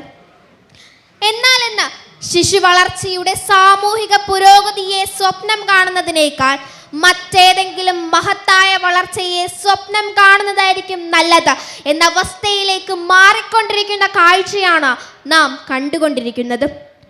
കുടുംബ ബന്ധങ്ങളുടെ പുറത്തേക്ക് ചിന്തിക്കുമ്പോൾ ശിശു വളർച്ചയ്ക്കും സാമൂഹിക പുരോഗതിക്കും വിഘ്നം സൃഷ്ടിക്കുന്ന മറ്റു ഘടകങ്ങളിൽ ഏറ്റവും പ്രധാനപ്പെട്ടത് സോഷ്യൽ മീഡിയയുടെ അമിത ഉപയോഗമാണ്. പോൺ സൈറ്റുകളും മറ്റ് ഇൻ്റർനെറ്റ് ബന്ധങ്ങളും കുട്ടികളെ വഴിവിട്ട ചിന്തകളിലേക്കും അധാർമിക പ്രവർത്തനങ്ങളിലേക്കും കൊണ്ടുചെന്നെത്തിക്കുന്നു. ഇന്ന് നിരന്തരം സാമൂഹിക മാധ്യമങ്ങളിൽ തരംഗം സൃഷ്ടിച്ചുകൊണ്ടിരിക്കുന്ന ഒരു വിപത്താണ് ലഹരി. ഭാവിയുടെ വാഗ്ദാനങ്ങളാകേണ്ട യുവതലമുറ നശിക്കുന്ന കാഴ്ച. 27 കോടി മനുഷ്യർ ലോകത്ത് ഇന്ന് ലഹരിക്ക് അടിമപ്പെട്ടിട്ടുണ്ടെന്നാണ് ഐക്യരാഷ്ട്രസഭയുടെ കണ്ടെത്തൽ. ജനിച്ച് വീഴുമ്പോൾ തന്നെ തെരുവോരങ്ങളിലും അനാഥാലയങ്ങളിലും വലിച്ചെറിയപ്പെടുന്ന പിഞ്ചു ജീവനുകൾ. UN കണക്കനുസരിച്ച് 55% കുട്ടികൾ ഇന്നും പോഷകാഹാരക്കുറവിൻ്റെയും അനുബന്ധ രോഗങ്ങളുടെയും ഇരകളാണ്. നിസാര കാരണങ്ങൾ തുറന്നു പറയാനാകാതെ മനംനൊന്ത് ആത്മഹത്യയിലേക്ക് നയിക്കുന്ന ഒരു കൂട്ടം വിദ്യാർത്ഥി സമൂഹം. ഇതിനൊക്കെ ഒരു പരിധിവരെ കാരണക്കാർ രക്ഷിതാക്കളാണ്. ജോലിക്ക് പോകുന്ന അച്ഛനമ്മമാരും വിദ്യാലയങ്ങളിലേക്ക് പോകുന്ന കുട്ടികളും തമ്മിൽ പരസ്പരം രക്തബന്ധം മാത്രമാകുമ്പോൾ പ്രശ്നങ്ങൾ കൂടുതൽ വഷളാകുന്നു. രക്ഷിതാക്കൾക്ക് കുട്ടികളെ നിയന്ത്രിക്കുവാനോ ശ്രദ്ധിക്കുവാനോ കഴിയാതെ വരുമ്പോൾ കുട്ടികൾ അവരവരായിട്ടുള്ള ഒരു ചുറ്റുപാടിലേക്ക് നല്ലതെന്ന് തോന്നുന്നിടത്തേക്ക് തിരിയുന്നു. കുട്ടികളുടെ സാമൂഹ്യ വളർച്ചയിൽ മൂല്യങ്ങൾ പകർന്നു നൽകേണ്ട സ്ഥാനത്ത് അതേ കൈകൾ എന്ന വിനാശകാരികളാകുന്ന കാഴ്ചയാണ് നാം കണ്ടുകൊണ്ടിരിക്കുന്നത്. ഇന്ന് നിഴലായി കുട്ടികൾക്കൊപ്പം നടന്നവർ ഒരു നാൾ കൊത്തിപ്പറിക്കുന്ന കഴുകന്മാരായി മാറുന്ന കാഴ്ചയാണ് നാം കണ്ടുകൊണ്ടിരിക്കുന്നത്. കുട്ടികളെ ആക്രമിക്കുന്ന മുഴുവൻ കരാളഹസ്തങ്ങളെയും ഭയക്കാതെ കയ്യാമമിടാൻ നിയമാവലികൾക്കാകണം. കുട്ടികളുടെ അവകാശങ്ങൾ സംരക്ഷിക്കപ്പെടണം. ഇനി രക്ഷിതാക്കളോടൊരു കാര്യം. കുട്ടികളെ തെറ്റുകണ്ടാൽ ശിക്ഷിക്കണം, നന്മ കണ്ടാൽ പ്രോത്സാഹിപ്പിക്കണം, സ്നേഹിക്കണം. പക്ഷേ അത് തെറ്റിലേക്ക് പോകും വിധമാകരുതെന്ന് മാത്രം. നമുക്ക് സംരക്ഷിക്കാം കുട്ടികളുടെ അവകാശങ്ങളെയും കുട്ടികളെയും. നന്ദി, നമസ്കാരം. തീർച്ചയായും വളരെ മനോഹരമായിട്ടുള്ള ഒരു പ്രസംഗമായിരുന്നു അത്. അടുത്തതായിട്ട് ഒരു കഥാപ്രസംഗമാണ് വേദിയിൽ നടക്കാൻ പോകുന്നത്. പണ്ട് മുതലേ നാം ജാതിയുടെ പേരിൽ വേർതിരിക്കപ്പെട്ടിരുന്നു. എന്നാൽ പിന്നീട് അത് ലഹളകൾക്കും കലഹങ്ങൾക്കും ഒരു കാരണമായി.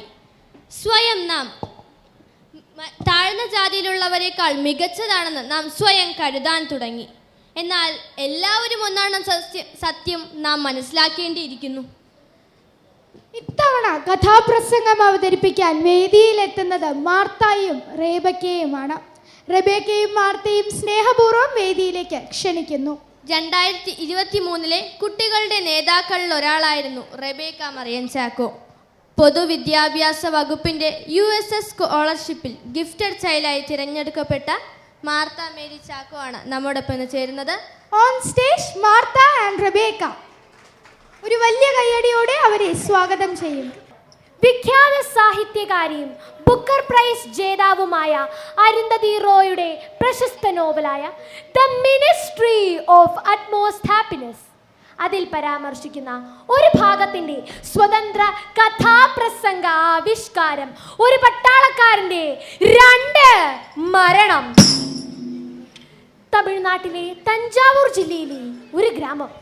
അതാ ആ ഗ്രാമത്തിന്റെ പ്രവേശന കവാടത്തിൽ ഉയർന്നു നിൽക്കുന്നു തോക്കുധാരിയായ ഒരു പട്ടാളക്കാരന്റെ പ്രതിമ. കാശ്മീരിൽ വീരമൃത്യു വരിച്ച ധീര സൈനികൻ മുരുകേശന്റെ പ്രതിമ.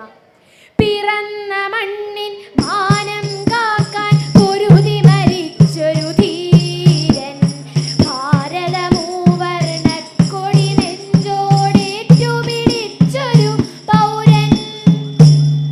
മുരുകേശൻ ഒരു പാവപ്പെട്ട കുടുംബത്തിലാണ് ജനിച്ചത്. കർഷക തൊഴിലാളികളായ അച്ഛൻ്റെയും അമ്മയുടെയും ഏക മകൻ. വണ്ണിയാർ സമുദായ പ്രമാണിമാരുടെ ആധിപത്യം നിലനിന്നിരുന്ന ഗ്രാമം. താഴ്ന്ന ജാതിയിൽ പിറന്നു എന്നതിൻ്റെ പേരിൽ മറ്റു കുട്ടികളുടെ പുച്ഛവും പരിഹാസവും കേട്ടാണ് മുരുകേശൻ വളർന്നത്. ഒരു പട്ടാളക്കാരനാവുക എന്നതായിരുന്നു അവൻ്റെ ആഗ്രഹം. അപ്പ ഞാനൊരു പട്ടാളക്കാരനായി കഴിഞ്ഞാൽ പിന്നെ അപ്പനും അമ്മയ്ക്കും ഇങ്ങനെ കഷ്ടപ്പെടേണ്ടി വരത്തില്ല. ഓ, അപ്പൻ ഇതൊന്നും കഷ്ടപ്പാടല്ലടാ മോനെ. അപ്പന് വയ്യെങ്കി ഇന്ന് വേലയ്ക്ക് പോകണ്ട. വേലയ്ക്ക് പോകാണ്ടിരുന്ന ഫീസ് കൊടുക്കാൻ പറ്റുമോ? ചുമച്ച് പണിയായുധങ്ങളുമായി പാടത്തേക്ക് പോകുന്ന അച്ഛനെ മുരുകേശൻ നിർനിമേഷനായി നോക്കി നിന്നു. അന്ന് വൈകുന്നേരം മുരുകേശൻ സ്കൂൾ വിട്ടു വന്നപ്പോൾ തന്റെ വീടിന് മുമ്പിൽ ഒരാൾക്കൂട്ടം. എന്താ വേലസ്വാമി, എന്തു പറ്റി? മുരുക, നിന്റെ അപ്പം പോയടാ. പാടത്ത് പണി ചെയ്തോണ്ടിരിക്കെ കുഴഞ്ഞു വീണു. ഞങ്ങൾ ആശുപത്രിയിലെത്തിക്കും മുമ്പേ നിന്റെ അപ്പം പോയടാ. അച്ഛൻ്റെ വിയോഗം ആ കുടുംബത്തെ മാനസികവും സാമ്പത്തികവുമായി തളർത്തി. അമ്മേ, ഞാൻ പഠിത്തം നിർത്തി വേലയ്ക്ക് പോവുക. വേണ്ട, എത്ര കഷ്ടപ്പെട്ടാണേലും ഈ അമ്മ നിന്നെ പഠിപ്പിക്കും. ഒരു പട്ടാളക്കാരനാവണ്ടേ? അവന്റെ ഒരു പട്ടാളക്കാരൻ. അവരുടെ പൈക്കളെ വയ്ക്കാൻ പറ. വണ്ണിയാർ സമുദായ പ്രമാണിമാരുടെ പുച്ഛവും പരിഹാസവും ആ അമ്മയെ തളർത്തിയില്ല. എല്ലാവരുടെ പ്രതികൂല സാഹചര്യങ്ങളെയും പരിമിതികളെയും മറികടന്ന് മുരുകേശൻ പഠിച്ചു വളർന്നു. പ്രിയമുള്ളവരെ, ഇത് മുരുകേശന്റെ മാത്രം അവസ്ഥയായിരുന്നില്ല. താഴ്ന്ന ജാതിയിൽ പിറന്നു എന്നതിന്റെ പേരിൽ എന്തൊക്കെ നിന്ദയും ദുരിതങ്ങളും അനുഭവിക്കേണ്ടി വന്നവരുണ്ട്. പാടത്തും പള്ളിക്കൂടങ്ങളിലും പൊതു ഇടങ്ങളിലും, എന്തിന് പൊതു കിണറ്റിൽ നിന്ന് പോലും വെള്ളം കോരുവാൻ അവർക്ക് അനുവാദമില്ലായിരുന്നു. എല്ലാവിധ പ്രതികൂല സാഹചര്യങ്ങളെയും പരിമിതികളെയും മറികടന്ന മുരുകേശൻ പഠിച്ചു വളർന്നു. അവന്റെ ആഗ്രഹം പോലെ അവന് പട്ടാളത്തിൽ ഒരു ജോലി ലഭിച്ചു. ആ അമ്മയുടെ കണ്ണുകൾ സന്തോഷാശ്രുക്കൾ പൊഴിച്ചു. അടുത്തുള്ള കുടിലുകളിലെല്ലാം ആഘോഷ പ്രതീതി, എങ്ങും ആട്ടവും പാട്ടും. മുരുകേശന്റെ ആദ്യ നിയമനം പഞ്ചാബിലായിരുന്നു. ലീവിന് തിരികെ നാട്ടിലെത്തിയ മുരുകേശനോട് കൂട്ടുകാർ ചോദിച്ചു, മുരുക, നിന്റെ ആഗ്രഹം പോലെ വേലയൊക്കെ ആയില്ലേ, ഇനിയൊരു വേളിയൊക്കെ ആവാം. ഞങ്ങൾ നിനക്കൊരു പെണ്ണിനെ കണ്ടുവച്ചിട്ടുണ്ട്, എന്തുകൊണ്ടും നിനക്ക് ചേരും. മുരുകേശൻ കൂട്ടുകാരോടൊപ്പം ആ പെൺകുട്ടിയെ ചെന്ന് കണ്ടു. പേര് മല്ലി, പേര് പോലെ തന്നെ മല്ലിപ്പൂവിൻ്റെ ഗന്ധമുള്ളവൾ. നീണ്ടു നിവർന്ന വിലോല നേത്രങ്ങളും വശ്യമാം ചുണ്ടിലെ ചേലുള്ള പുഞ്ചിരി. നീണ്ടു നിവർന്ന വിലോല നേത്രങ്ങളും വശ്യമാം ചുണ്ടിലെ ചേലുള്ള പുഞ്ചിരി. എണ്ണക്കറുപ്പിനഴകുള്ള മേനിയും ആരും കൊതിക്കുന്ന രൂപലാവണ്യവും. അങ്ങനെ മല്ലി മുരുകേശന്റെ ജീവിത സഖിയായി. കളിയും ചിരിയും പരിഭവം പറച്ചിലും നിറഞ്ഞ മധുവിധുക്കാലം വളരെയധികം സന്തോഷകരമായിരുന്നു. ലീവ് കഴിഞ്ഞ് തിരിച്ച് പഞ്ചാബിലേക്ക് മടങ്ങിയ മുരുകേശന് 2 മാസത്തിന് ശേഷം സ്ഥലം മാറ്റം, കാശ്മീരിലേക്ക്. കാശ്മീർ പ്രകൃതി ഭംഗിയാൽ ഭൂമിയിലെ സ്വർഗം എന്നറിയപ്പെടുന്ന സ്ഥലം. എന്നാൽ ഇന്ന് ഇത് അശാന്തിയുടെ താഴ്വരയാണ്. തീവ്രവാദി ആക്രമണങ്ങൾ എന്നിവിടെ തുടർ കഥയാണ്. മുരുകേശൻ അവിടെ എത്തിയിട്ട് 3 മാസം കഴിഞ്ഞു. മുരുകാ, ദാ നിനക്ക് വീട്ടിൽ നിന്നൊരു കത്തുണ്ട്. മുരുകേശൻ അത് പൊട്ടിച്ച് വായിച്ചു നോക്കി. മുരുകണ്ണ, ഒരു സന്തോഷ വാർത്തയുണ്ട്, അന്നൊരു അച്ഛനാകാൻ പോകുന്നു. മുരുകേശന്റെ സന്തോഷത്തിന് അതിരുകളില്ലായിരുന്നു. അവൻ തൻ്റെ സന്തോഷം തൻ്റെ കൂട്ടുകാരുമായി പങ്കുവച്ചു.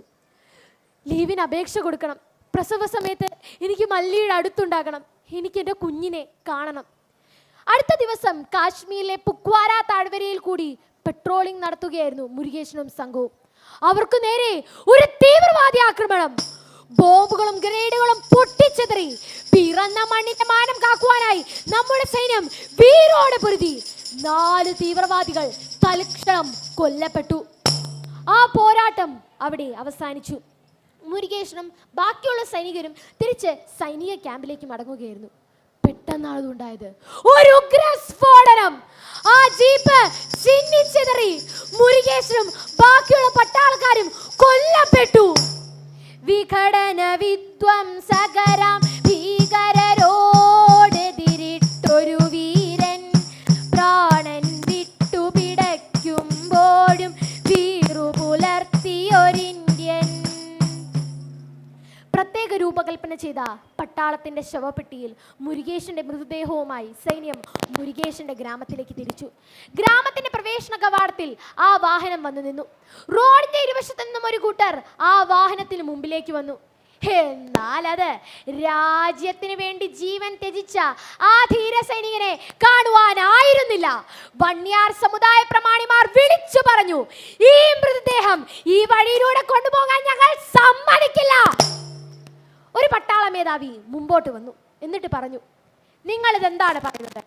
രാജ്യത്തിന് വേണ്ടി ജീവൻ ത്യജിച്ച ഒരു ധീര സൈനികന്റെ മൃതദേഹമാണിത്. ഇത് പൂർണ്ണ ബഹുമതികളോടെ തന്നെ സംസ്കരിക്കണം. ഇവൻ ആരായാലും ഒരു താഴ്ന്ന ജാതിക്കാരന്റെ മൃതദേഹം ഈ വഴിയിലൂടെ കൊണ്ടുപോകാൻ ഞങ്ങൾ സമ്മതിക്കില്ല. ആ ഗ്രാമത്തിന്റെ അഭിമാനമായിരുന്ന മുരുകേശനെ ഒരു നോക്ക് കാണുവാനായി ആയിരക്കണക്കിന് പട്ടിണിപ്പാവങ്ങളും കർഷക തൊഴിലാളികളുമാണ് തടിച്ചുകൂടിയത്. അവർക്കിടയിലൂടെ അതാ അലറിക്കരഞ്ഞുകൊണ്ടുവരുന്നു മുരുകേശന്റെ അമ്മയും പൂർണ്ണ ഗർഭിണിയായ ഭാര്യയും. അവർ നേതാവിൻ്റെ മുമ്പിലേക്ക് വന്നു. അയ്യ, അങ്ങനെ പറയരുത്. രാജ്യത്തിന് വേണ്ടി ജീവൻ ത്യജിച്ചവരല്ലേ എൻ്റെ മോൻ. ഈ വഴിയിലൂടെ കൊണ്ടുപോകാൻ സമ്മതിക്കണം. ഞാൻ അയ്യയുടെ കാല് പിടിക്കാം. മാറി നിൽക്കാടെ. ഇവൻ ആരായാലും ഒരു താഴ്ന്ന ജാതിക്കാരന്റെ മൃതദേഹം ഈ വഴിയിലൂടെ കൊണ്ടുപോകാൻ ഞങ്ങൾ സമ്മതിക്കില്ല. ആ ചുടുകാട്ടി നിന്റെ ഒക്കെ ശവങ്ങളെ കുഴിച്ചിടത്ത് കൊണ്ടുപോയി കത്തിച്ച് കളാ. പ്രിയമുള്ളവരെ, അവരെ സഹായിക്കുവാൻ ആരും തന്നെ ഇല്ലായിരുന്നു.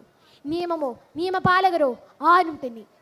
ഒടുവിൽ കാടിനുള്ളിലേക്ക് കിലോമീറ്ററുകൾ സഞ്ചരിച്ച് ആ നാട്ടിലെ സകല മാലിന്യവും വന്നടിയുന്ന ദളിത് ശ്മശാനത്തിലാണ് ആ ധീര ജവാന്റെ മൃതദേഹം സംസ്കരിച്ചത്. നാളുകൾ കടന്നുപോയി.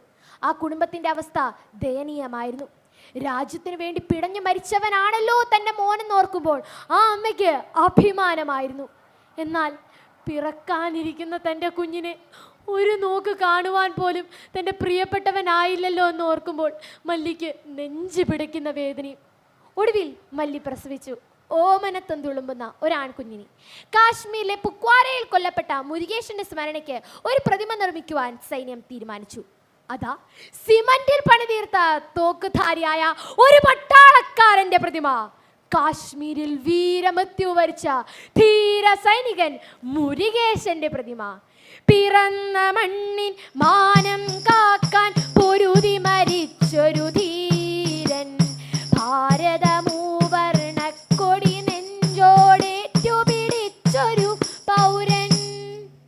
എല്ലാ ദിവസവും രാവിലെ മല്ലി തൻ്റെ കൈക്കുഞ്ഞിനെയും എടുത്തുകൊണ്ട് ആ പ്രതിമയ്ക്ക് മുമ്പിൽ വരും. എന്നിട്ട് പറയും, മോനെ നോക്ക്, മോൻ്റെ അപ്പ അപ്പാന്ന് വിളിച്ചേ.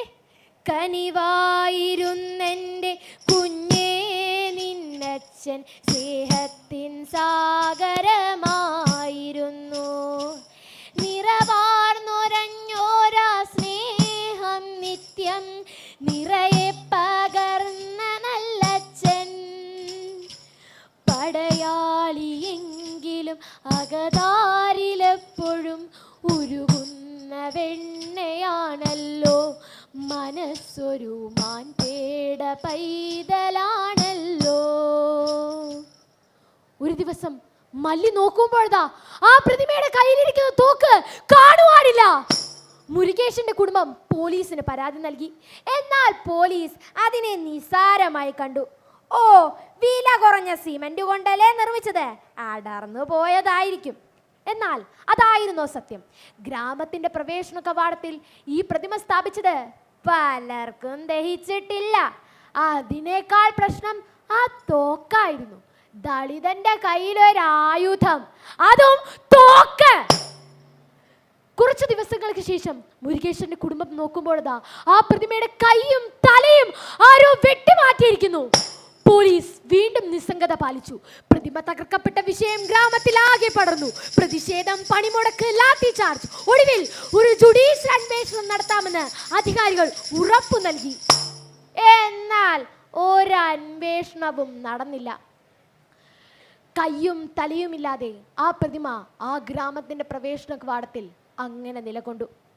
ആരെ അനുസ്മരിക്കുവാനാണോ ആ പ്രതിമ നിർമ്മിച്ചത്, അയാളുടെ ഒരു രൂപ സാദൃശ്യവുമില്ലാതെ ആ പ്രതിമ അങ്ങനെ നിലകൊണ്ടു. അതെ, നമ്മുടെ രാജ്യത്ത് ഒരു പട്ടാളക്കാരൻ രണ്ടാമത്തെ തവണ കൊല്ലപ്പെട്ടിരിക്കുന്നു. ഒരു പട്ടാളക്കാരന്റെ 2 മരണം. എല്ലാ ദിവസവും രാവിലെ മുരുകേശന്റെ കുഞ്ഞ് മാത്രം ആ പ്രതിമയ്ക്ക് മുമ്പിൽ വരും. എന്നിട്ട് പറയും, അപ്പ, എന്നോട് അപ്പ, പിറന്ന മണ്ണിൻ മാനം കാക്കാൻ പൊരുതി മരിച്ചൊരു ധീരൻ, ഭാരതമൂവർണക്കൊടി നെഞ്ചോടേറ്റു പിടിച്ചൊരു പൗരൻ.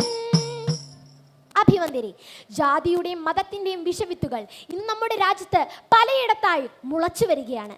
ഇത് ഒരു മുരുകേശന്റെ മാത്രം കഥയല്ല. ഇതുപോലെ ആയിരക്കണക്കിന് മുരുകേശന്മാർ നമ്മുടെ രാജ്യത്ത് പലയിടത്തായി പല തവണയായി കൊല്ലപ്പെടുന്നു. എന്തിന്?